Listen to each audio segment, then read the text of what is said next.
So, all right, good night.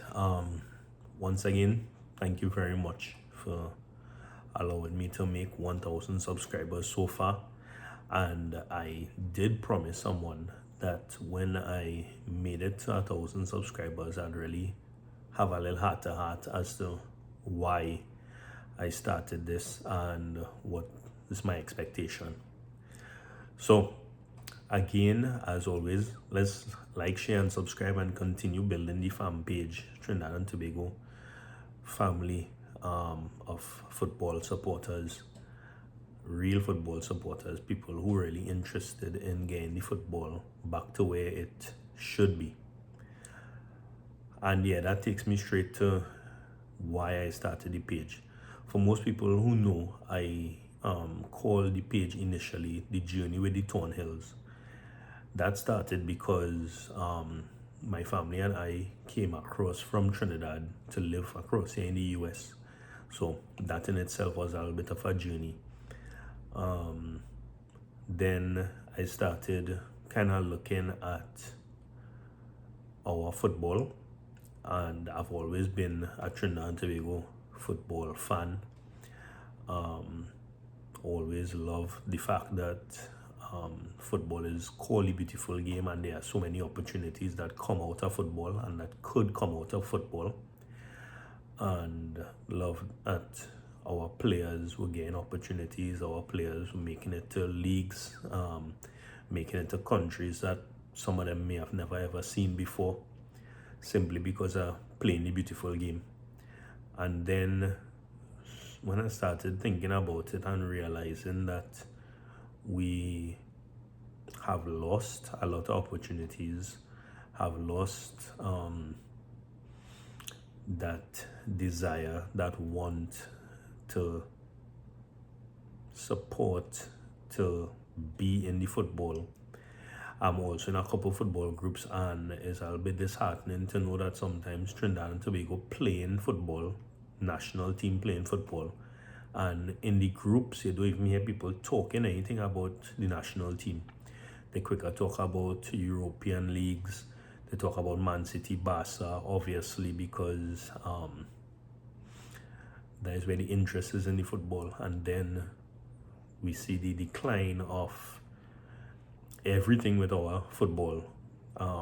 We see the problems from the head of the TTFA come all the way down to the intercol, to the minor leagues. And I told myself that, yeah, I could sit down and be like every other Trinidadian and just complain. And I mean, that is well within everybody's right to just say that, hey, we have a TTFA in place, they should be handling it and they should be looking to improve it. And nothing has been happening. We've been spiraling down for decades. I could kind of look into it and try to understand where our football is, where our football was, what are some of the basic principles we should be getting back to, highlighting some of the good work that's actually being done. Because again, if you look, most people who say they know Trinidad and Tobago football don't really have a clue about what's taking place in the background, but quick to complain about everything. And I mean, honestly, I complain a lot because I see what's going on. And I remember in the earlies when I started this journey, which is why I really named the page Journey with the Thornhills. I found it was kind of apt for me at that point in time. I remember having a conversation with someone who asked me not to mention their name, but they called me a night, somebody I've never spoken to before. So that's another thing. Getting on this journey with the football, it has allowed me to meet people that I've never met before, never probably had an opportunity to meet before. But again, a lot of people really want Trinidad and Tobago football to go in the right direction. So yeah, going back to this point, he called me and we were having a conversation, a long conversation, And then he said, in a nutshell, Marcus, the more you learn about Trinidad and Tobago football, is the more you'll be disgusted by Trinidad and Tobago football. And I've really seen, I don't want to use the word corruption, but I've really seen mismanagement at some very high levels. And I've seen that there are people who are trying to sabotage the team at very high levels. And on the opposite side, there are people who are really, really, really trying their best to do what is right and to build back the brand of Trinidad and Tobago football. And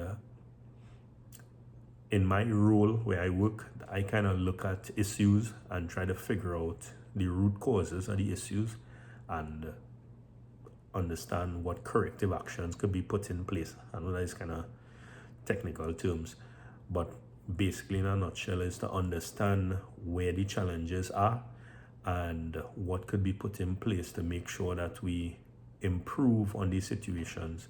And I kind of took that as a pet project. Took this football, as a pet project to kind of learn for myself. And again, seeing that I've made 1,000 subscribers, that means there are people out there who really want the best for the Trinidad and Tobago football also. And I'm committed to really learning as much as I could, sharing as much as I could, helping us all understand, helping increase the knowledge base of the supporters, because an educated supporter is really vital, because it shows interest, it shows the players, it shows the TTFA, it shows every single level that they can't just do us what they want, because there are some people who really paying attention. And the more people paying attention is the more we'll be able to hold them accountable for what they're doing. And again, that is all that I am trying to do, because they have a lot of silly things that are taking place. And I don't need to say it because I've said it time and time again in plenty of my videos before. And hey, I just want to say thanks, because if it wasn't for you all in the comments and us having the conversations and us building the family base, then I'll pretty much just be talking to myself. And if nobody pays attention, then the powers that be that control the football in Trinidad and Tobago will be able to get away with what they want to. But I do see and I do know that the information I bring across is being shared at some high levels. So I always want to just appreciate that fact. And again, I'm a person that if you see me, I'm not in Trinidad right now, but when I am in Trinidad, please come up and talk to me, because I know sometimes I speak to people in the comments, but I really don't know who it is. Some people don't have their names, some people don't have their pictures. So next time I'm in Trinidad, if you see me anywhere, please come up and talk to me. Please let me know that it is making a difference, because those little things really encourage me to push on and to really try and help us to get back where we were. You remember at one point Trinidad and Tobago was 25th in the world. Now we can't even break into the top 100. Is it that we so far off in terms of the quality of our players? I don't think so. I think it is being mismanaged from the highest level down. And the mismanagement and the lack of opportunity in terms of the league taking place and proper scouting and proper development of the players is where we're struggling right now. And that is why I'm committed to highlighting every single area of football until we could actually get the whole picture together and understand that it needs to start with kids from the age 5, because we like to plan 2 months before a world tournament and then expect it to happen. We need to start with kids 5 and have a 20-year plan, have a 12-year plan, have functioning scouts, functioning teams. So again, as always, like, share, and subscribe. But I really am humble and totally appreciative of the fact that people are subscribing to the page and that I've made my first goal of 1,000 subscribers. So thank you so much for that. I genuinely appreciate it.